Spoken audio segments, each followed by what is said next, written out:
Hi everybody, Scott Nell here with the Scott Nell team. I'm here with my friend Al Knobloch. That's how you pronounce it, right? That is correct. Yeah.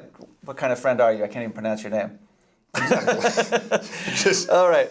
Al's with HK Wealth Management, and he's an incredible financial advisor.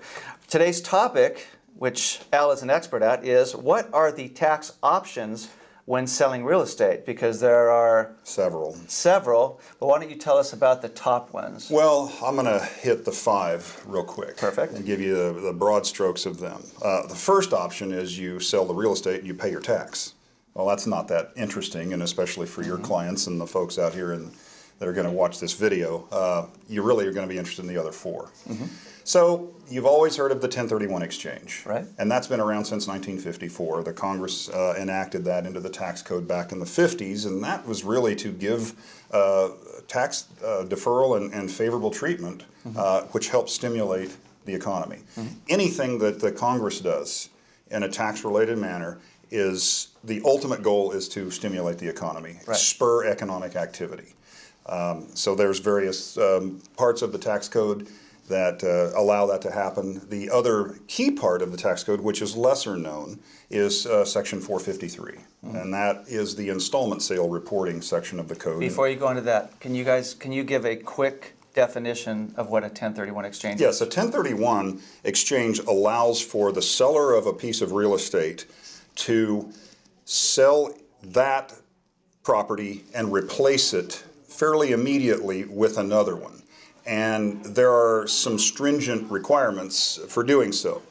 The replacement property has to be listed and identified within 45 days, as you know, of the time you open your exchange. And you open your exchange with a third-party accommodator, and they're kind of just the traffic manager, and they direct the exchange.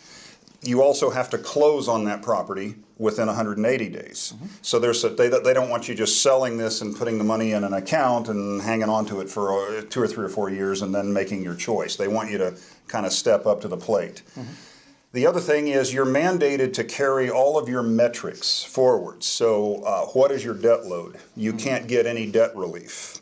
You have to carry your depreciation schedule forward. So if you've had a piece of property for 20, 25 years and your depreciation is going down and down and down, you have to continue that. And that can be problematic on the exit ramp too, because you have to pay what's called depreciation recapture tax. When you finally jump off and say, okay, uncle, I quit, I'm going to pay my tax now.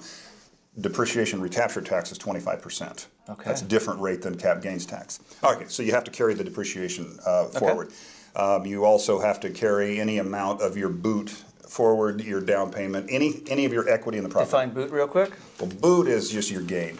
You know, so basically you can't siphon off any of your windfall or your profits or your benefits of owning the previous property. What they're allowing you to do is, okay, we're just going to allow you to substitute this property for this one and keep going the way you've been going. Now, that's awesome in certain cases. If you don't have a problem with identifying new properties, you're allowed to list 3. That's a big problem right now, I think, is replacements. Yeah, exactly. So the part that the biggest the decision maker seems to be, but what am I going to get into? Exactly.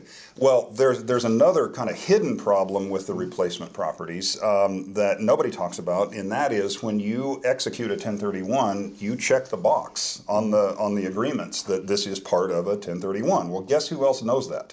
The seller of your replacement property. So you go into a negotiated exchange with a pair of handcuffs on. They know you have 45 days / 180 to get this off the books. How willing are they going to be on price? I got this guy over a barrel, pound sand. I want more than what I could get otherwise. The national average is 8%, almost 7.9 I believe, but 8% nominally. People overpay on their replacement legs. That's been my experience too. That's been your experience. Additionally, if you're kind of spent your life buying and selling single-family 3-bedroom, 2-bath houses, yeah, there's a lot of inventory. It kind of ebbs and flows, but what if you deal in esoteric properties? What if your milieu has been hotels? You would put a hotel on the market, and Did you just say milieu? milieu. How do you spell that? 'Cause we need to put that- M-I-L-I-E-U. Okay, new word. The environment that you operate in. There we go. Yeah, what if you were a hotelier? There's another word for you, a hotelier. Okay. Right. What if you were a hotelier or motels? Right.